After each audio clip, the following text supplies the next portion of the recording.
అనంత జ్ఞాని అయిన యేసుక్రీస్తు నామములో ఈ ఉదయకాల సమయములో మీ అందరికీ శుభాలు వందనాలు తెలియజేస్తున్నాను. ప్రియులారా, ఈరోజు దేవుని వాక్యము సామెతల గ్రంథము 7వ అధ్యాయము 2వ వచనము. నా ఆజ్ఞలను నీవు మనస్సున నుంచుకుని ఎడల, నీ కనుపాపవలే నా ఉపదేశమును కాపాడిన ఎడల నీవు బ్రతుకుదువు.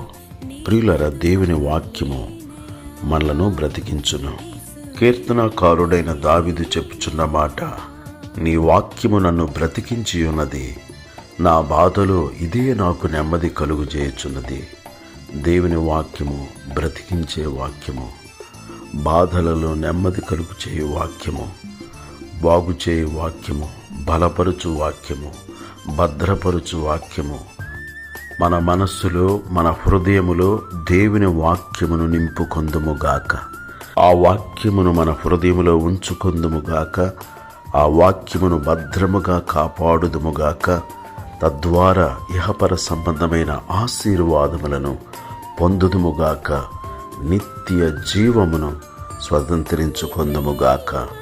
దేవుడి మాటలు మన కొరకు దీవించునుగాక. ఆమేన్. వాక్యమై ఉన్న యేసయ్యా, నీకు వందనాలు చెల్లిస్తూ ఉన్నాము. ప్రతి దినము నీ వాక్కు ద్వారా మమ్మలను పోషించుచు, బలపరచుచు, బ్రతికించుచు ఉన్నందుకై స్తోత్రము చెల్లిస్తూ ఉన్నాము. జుంటి తేనె ధారల కంటే మధురమైన నీ వాక్యమును, మేలిమి బంగారము కన్నా మిన్నయైన నీ వాక్యమును కోరుకొని మనస్సులో, హృదయములో భద్రపరుచుకొని ఆ వాక్యానుసారముగా జీవించున్నట్లు సహాయము చేయమని, ఇహపర సంబంధమైన ఆశీర్వాదములు ప్రతి ఒక్కరికి మీరు అనుగ్రహించుమని క్రీస్తు యేసు పరిశుద్ధమైన నామములో ప్రార్థన చేసి అడుగుచున్నాను తండ్రి. ఆమేన్. ఆమేన్.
నీ తోడు లేక నీ బ్రతుక